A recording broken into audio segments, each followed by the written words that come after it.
And for more on this, we want to bring in Kentucky Congressman Thomas Massie coming to us live. Hi, Congressman. Thank you so much for joining us today. Hey, thanks for having me on, Jennifer. Of course. Yeah, that was a longtime friend who sent me that. Yeah, I was going to ask you, can you elaborate a little bit more on your friend's deceased father receiving that stimulus payment? Members of the administration had said that physical checks were not expected to go out quite just yet. So was this a direct deposit or a joint account? It's an electronic funds transfer to a joint account. They had a joint account with their father because they were help paying his bills at the end. And when he passed away, they went ahead and filed his taxes in 2018. Now, the account's still open, and his name was still on it, and the survivors' names were still on it. So the check, they got his check before they got their own checks, and it was electronically deposited. So it is possible to happen, and it happened within the first hour of these checks going out, and I imagine this is happening thousands of times all over the country. My friend said, hey, I'm not that worried about $1,200 being misplaced, but I'm worried there's $20 million of, some of this stimulus going places that it shouldn't be, and I'm worried about the same thing. Oh, wow, yeah. Thank you so much for clearing that up. It certainly brings up a point that many are probably thinking about now.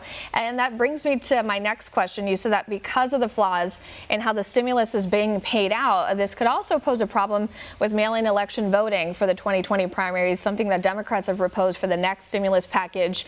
Today, you called for your Republican colleagues to return to the Hill in a tweet saying, quote, now, instead of just having Speaker Pelosi come to work, why don't congressional Republicans come to work too and fight instead of staying home and letting Pelosi run the show? Can you expand a little bit more on what you'd like to see? Well, I'd like to see Congress work. I mean, I got in trouble 2 weeks ago for reading them the Constitution and showing them that at least half of Congress has to have a vote on a bill for it to be constitutional. If Nancy Pelosi doesn't want to call Congress back to work, then she should allow us to vote remotely. But I think we should all go to work and we should be voting.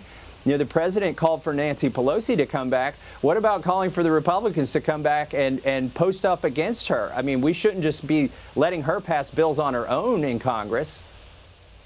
Well, and then we see these stay-at-home orders being implemented throughout the state, and there's also been protests around the nation following these stay-at-home orders being implemented, including in Kentucky. The Capitol building there in Frankfort was filled, or the outside was filled with protesters. What do you think about these demonstrations, and do you support Governor Andy Beshear's orders?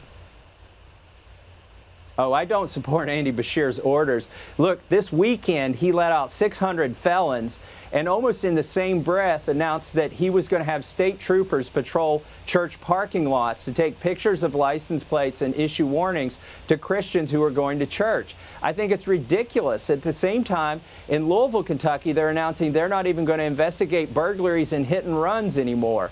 So, I don't support Andy Beshear's aggression toward the church goers, and I think he needs to open our economy back up too. Well, do you think some of these protesters are putting their health and the health of their community in danger by coming together in protest of these orders? I saw some of the pictures. Maybe they weren't 6 feet apart at all times, but I think there do need to be some protests. There does need to be some pushback against the governor. I'm not sure how we're going to do it. I imagine that the size of these protests are going to grow if he doesn't do something reasonable. We've got farmers who are having a hard time getting their products to market, and pretty soon I'm worried that you're going to see shortages in the grocery store, and that's when the protests are going to get real.